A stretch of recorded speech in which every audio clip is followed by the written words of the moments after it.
to talk a little bit more about right triangles.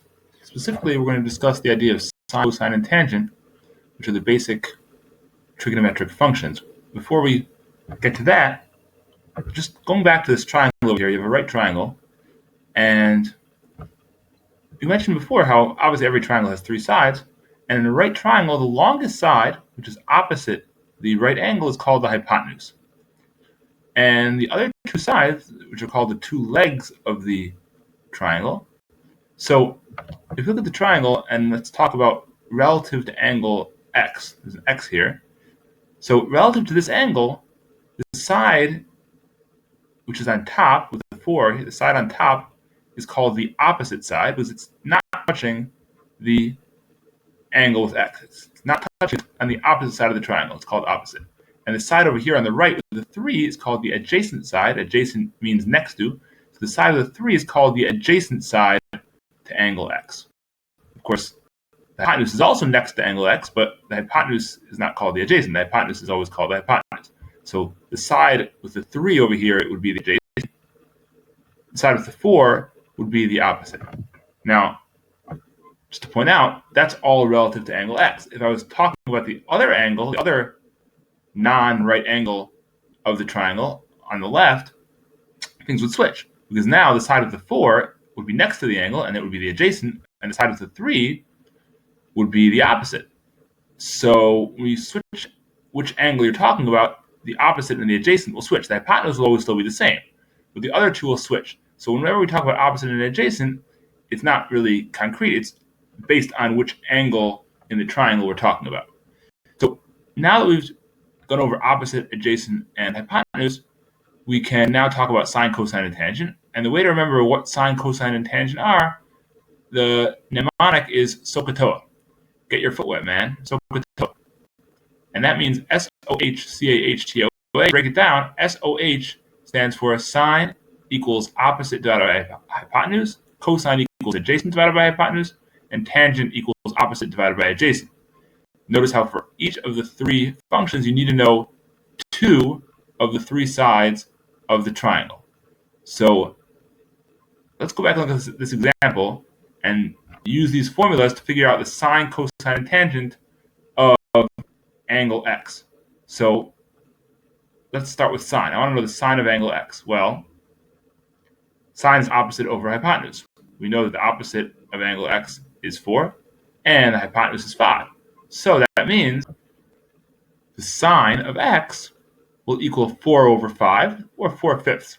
If you want to write it as a decimal, that would be 0.8. So in this case, you could write it as a fraction or decimal, 4/5 or 0.8. Now, if you want to talk about the cosine of x, well, cosine is adjacent over hypotenuse. The adjacent of x would be 3, and the hypotenuse is still 5. So the cosine of x would be 3 over 5, which would be 0.6. So the cosine of x would be 0.6. Now, if I want to know the tangent, tangent is opposite over adjacent. Again, the opposite side of x would be 4. The adjacent would be 3.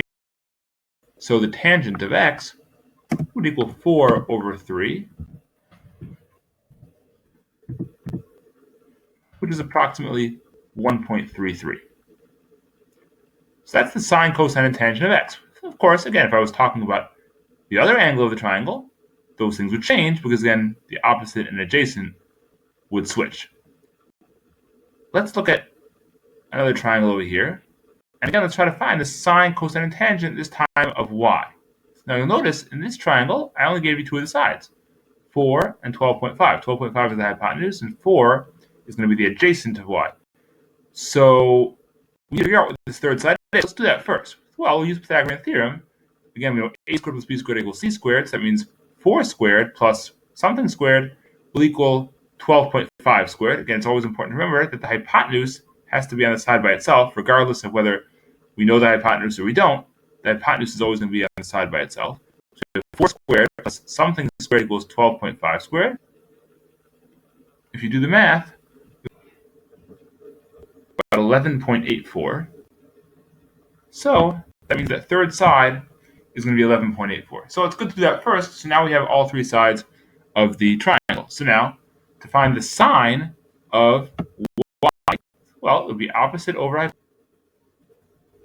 which would be 11.84 divided by 12.5. And in this case, well, since you already have decimals, you don't want to leave it as a fraction. You don't have a decimals in the fraction. So dividing 11.84 divided by 12.5 will give you about 0.95.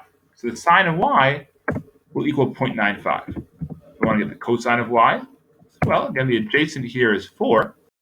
And of course, the hypotenuse is still 12.5. So 4 divided by 12.5 equals exactly 0.32. So cosine of y will equal 0.32. Next we have tangent. Tan y, opposite over adjacent, which would be 11.84 divided by 4,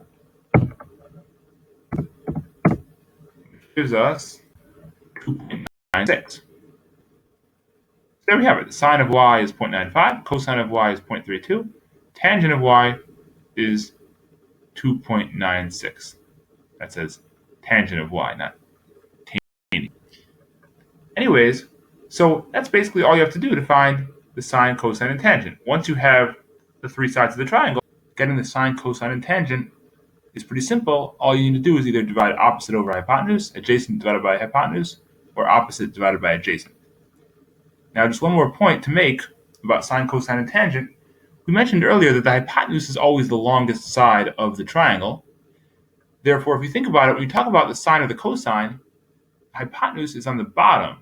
So since the hypotenuse is always the longest side of the triangle, it means the opposite and the adjacent are always going to be smaller than the hypotenuse, which means that when you take the sine and the cosine, the number on top will always be smaller than the number on the bottom. For example, the sine was 4 over 5, cosine was 3 over 5.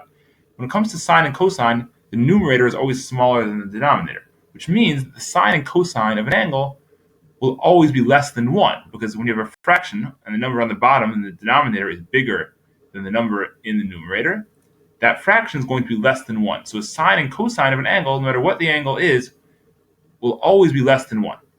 As opposed to the tangent is opposite over adjacent, nothing to do with hypotenuse. Opposite and adjacent, either one could be bigger than the other one. So you could have a fraction that's bigger than 1, you could have a fraction that's less than 1. In our examples happen to be both cases the tangent was greater than 1. It doesn't have to be that way, but the point is tangent could be anything. Could be less than 1, could be bigger than 1, as opposed to sine and cosine, which are always less than 1. That's just another thing to keep in mind when it comes to sine and cosine.